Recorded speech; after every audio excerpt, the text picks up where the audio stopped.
அனைவருக்கும் வணக்கம். என் லைஃப்பில் இந்த மாதிரி ஒரு பெயின்ஃபுல்லான ஒரு சுச்சுவேஷனை நான் ஃபேஸ் பண்ணதே கிடையாது.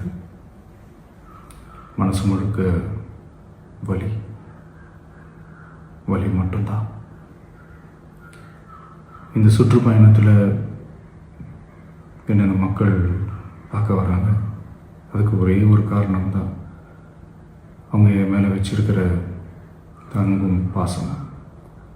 அந்த அன்புக்கும் பாசத்துக்கும் நான் எப்பவும் கடமைப்பட்டிருக்கிறேன்.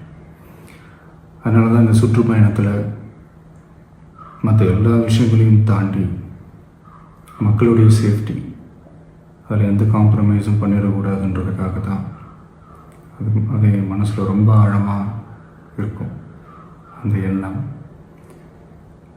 அதனால தான் இந்த அரசியல் காரணங்கள் எல்லாத்தையும் தவிர்த்துட்டு ஒதுக்கி வச்சுட்டு மக்களுடைய சேஃப்டி மட்டும் மைண்டில் வச்சுக்கிட்டு அதுக்கான இடங்களை சூஸ் பண்ணுறது, அதுக்கான இடங்களை பார்த்து பர்மிஷன் கேட்குறது, போலீஸ் டிபார்ட்மெண்ட்டில் அதை ரிக்வெஸ்ட் பண்ணி கேட்போம். ஆனால் நடக்கக்கூடாதது நடந்துருச்சு. ஆனால் மனுஷன் தானே, அந்த நேரத்தில் அத்தனை பேர் பாதிக்கப்பட்டு இருக்கும்போது எப்படி அந்த ஊரை விட்டுட்டு என்னால் கிளம்பி வர முடியும்? நான் திரும்ப அங்கே போகணும்னு இருந்துச்சுன்னா அதை ஒரு காரணம் காட்டி அங்கே வேறு சில பதட்டமான சுச்சுவேஷன்ஸ், வேறு சில அசம்பாவிதங்கள் அந்த மாதிரி எதுவும் நடந்துடக்கூடாதுன்றதுக்காக தான் நான் அவாய்ட் பண்ணேன். இந்த நேரத்தில் சொந்தங்களை இழந்து தவிக்கிற அத்தனை குடும்பங்களுக்கும் என்னுடைய ஆழ்ந்த இரங்கலை தெரிவிச்சுக்கிறேன். எனக்கு தெரியும், என்ன சொன்னாலும் இது ஈடையாகாதுன்னு எனக்கு தெரியும். ஹாஸ்பிட்டலில் ட்ரீட் பண்ணிகிட்ருக்கிற எல்லாருமே சீக்கிரமாக க்யூர் ஆகி வரணுன்றதை இந்த நேரத்தில் நான் வேண்டிக்கிறேன். கூடிய சீக்கிரமே உங்கள் எல்லாரையும் நான் சந்திக்கிறேன். இந்த நேரத்தில் எங்களுடைய வலிகளை, எங்களுடைய நிலைமையை புரிஞ்சுக்கிட்டு எங்களுக்காக பேசின அரசியல் கட்சிகளை சார்ந்த நண்பர்கள், தலைவர்கள் அனைவருக்கும் என்னுடைய நன்றியை தெரிவிச்சுக்கிறேன். கிட்டத்தட்ட ஒரு 5 மாவட்டத்துக்கு பிரச்சாரத்துக்கு போனோம். இந்த மாதிரி எதுவுமே நடக்கல. ஆனால் கரூரில் மட்டும் ஏன் எப்படி நடக்குது, எப்படி நடக்குது?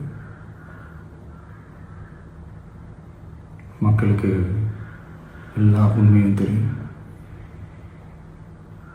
மக்கள் எல்லாத்தையும் பார்த்துக்கிட்டு இருக்கிறாங்க.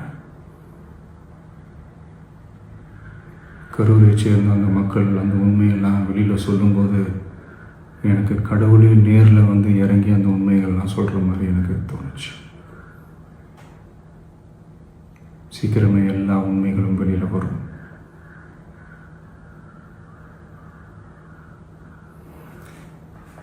எங்களுக்கு தரப்பட்ட இடத்துல நாங்கள் போய் அந்த ஸ்பாட்டில் நின்று நாங்கள் பேசிட்டு வந்தோம். அதை தாண்டி எந்த தவறும் எங்கள் சைடில் நாங்கள் எதுவுமே செய்யலை.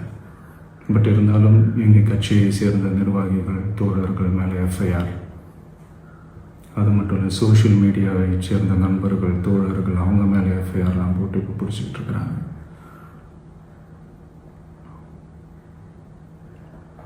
சிஎம் சார், உங்களுக்கு ஏதாவது இந்த பழி வாங்கணும் அப்படின்ற எண்ணம் ஏதாவது இருந்துச்சுன்னா என்ன வேணாலும் பண்ணுங்க. அவங்க மேலே கை வைக்காதீங்க. நான் ஒன்று வீட்டில் இருப்பேன், இல்லை நான் ஆஃபீஸில் இருப்பேன். என்ன வேணாலும் செய்யுங்க. நண்பர்களே, தோழர்களே, நம்மளுடைய அரசியல் பயணம் இன்னும் ஸ்ட்ராங்காக, இன்னும் தைரியத்தோட